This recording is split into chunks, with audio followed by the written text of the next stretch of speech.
Hello and welcome. My name is Christina from Empowered Creator. I am a mindset and conscious manifesting teacher and coach, and this is my YouTube channel. Here I talk about all things law of assumption, mindset, conscious manifesting, the quantum universe, and a lot more.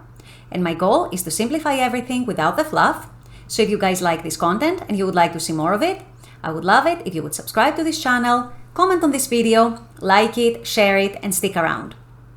Also, if you need help with your specific situation, I offer one-on-one coaching, email coaching, small group coaching, as well as custom subliminals for whatever needs you may have.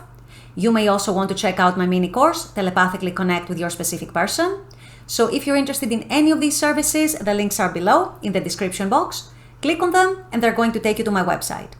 With all that being said, let's dive into today's video.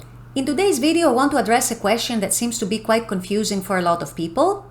And that has to do with what exactly is the feeling that manifests. We know that Neville Goddard famously said, feeling is the secret.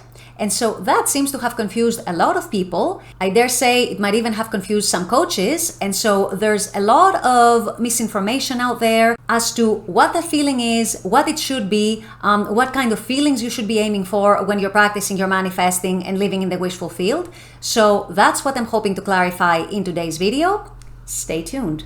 So as I just said in my intro, Neville Goddard famously said, and rightly so, feeling is the secret. Feeling is the secret to fast, quick, effortless, easy manifestation. Now, what does this feeling refer to though?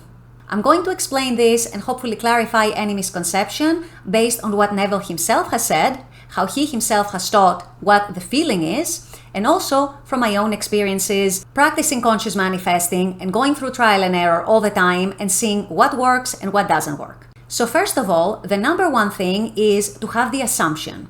If you have an assumption, even if it's not accompanied by any feeling, even if you're feeling completely neutral about it, if you have an assumption and it feels like matter of fact to you, that in itself is enough and sufficient for that assumption to eventually manifest in your 3D. For example, if you have an assumption that money always comes easily to you or that you don't have to work hard to make money, you are likely to find out that this is reflected to you over and over and over in your life, in different situations, in different circumstances. You will always find that you might go from job to job, for example, but it's always easy for you to make money, or you don't have to work hard to make money, that sort of thing. And that is because that is part of your assumptions, that is part of your self-concept, that is a belief that you have. And so life, the 3D, reflects it back to you over and over again. Now, Neville himself was asked to explain what he meant by feeling is the secret. And he very, very explicitly said that when I talk about feeling, I don't mean emotions. He explained that what he meant by feeling is feeling like the person who already has their desire. So if you were that person who right now has their desire in the 3D, who would you be? That means, what would you be thinking? What would your beliefs be? What would your assumptions be? What would your expectations be? How would you view yourself, the world, other people, circumstances and situations in your life, your relationships, etc.? How would you be carrying yourself? How would you be talking to other people? How would you respond to things that come up in your 3D? So it's all of these things. It's putting yourself in the position of the person who has their desire, putting yourself in that version of yourself who already has that desire, and imagining who would you be? Who would that person be? If your desire came into your 3D reality right now, how would it change you? In which ways would it change you? So that's what you want to observe. That's what you want to tap into. That's what you want to channel, if you will. And as conscious manifestors, this is why we use all these practices and all these techniques to actually get ourselves closer and closer to that feeling of feeling like the person who has their desire. This is what Neville also called the naturalness of the feeling. The more natural it feels within you, the more matter-of-factly it feels within you, the faster it usually manifests. Now, I also know a lot of coaches, especially those teaching law of attraction, put a lot of emphasis on actual emotions, on actually developing elevated feelings and meditating and then elevating your feelings to excitement and bliss and elation and that kind of thing. Is this actually necessary to manifest? And does it manifest? The answer is this, and that comes from my own experience. It's absolutely not necessary to manifest. It's not necessary to go to a high vibe. It's not necessary to be happy all the time because that's also humanly impossible. That's not even realistic. So experiencing that kind of happiness and excitement and elation, it's not necessary to manifest. That being said, if while you're practicing your imaginal acts, whatever you're doing, whether it's affirming, having inner conversations, visualizing, meditating, doing sats, whatever you might be doing, if during that time you find yourself in such a state, an excited state, a blissful state, an elated state, whatever it might be, that is wonderful. Embrace it, have fun with it, enjoy it. And in my experience, these feelings, these elated feelings, can and do manifest. So it's not like they're useless or anything, but what I'm trying to say and what I'm trying to convey is that they're not necessary to manifest. The assumption is what matters most. That knowing feeling, that feeling of it is done, I am relieved, I am relaxed, I trust the process, I know it's coming to me, that is a very, very powerful state to be in.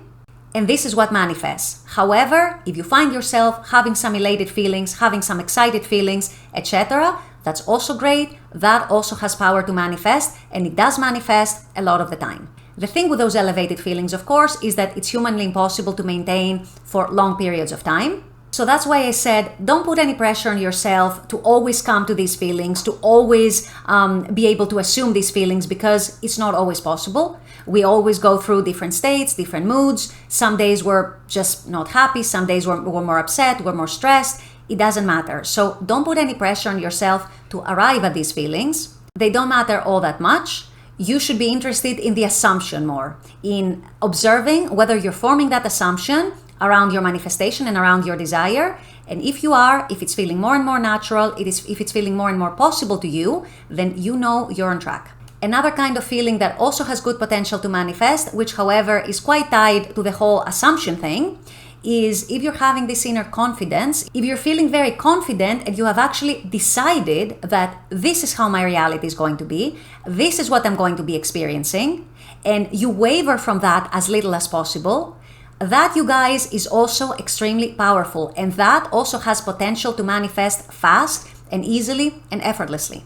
Essentially choosing your reality, deciding what your reality is going to be, deciding what your experience is going to be, and staying firm in that, dwelling in that, making that your dominant state. That is also very, very powerful, and you can see great results from that.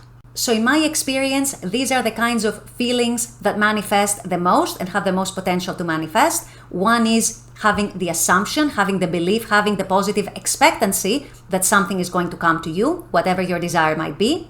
It's what Neville called the feeling of feeling like the person who has their desire. Second, yes, elevated feelings can and do manifest. They do have great potential to manifest. However, they're quite impractical. They're not easy to sustain long term and over long periods of time. And also, they're not necessary to manifest because you can manifest through other ways. And third, that feeling of confidence, that feeling of feeling decided, that feeling of deciding this is my reality, this is who I want to be, and this is what I want to be experiencing, and staying firm in that and wavering from that as little as possible or not at all, that is also very, very powerful with great potential to manifest. So I hope I have helped clarify this question. I know it confuses a lot of people. I know a lot of coaches give conflicting information. Hopefully you're now much clearer on what feeling is the secret actually means and what it actually refers to. And don't worry so much about emotions, about experiencing emotions. Worry more about forming an assumption, forming an expectation, and forming a belief, because ultimately this is what manifests. With all that being said, I'm going to wrap up this video here. I intend that this has helped. As always, I very much appreciate you guys being on this channel, watching this content. I love making this content for you. And as always, I look forward to seeing you all at the next video. Until then, take care and bye-bye.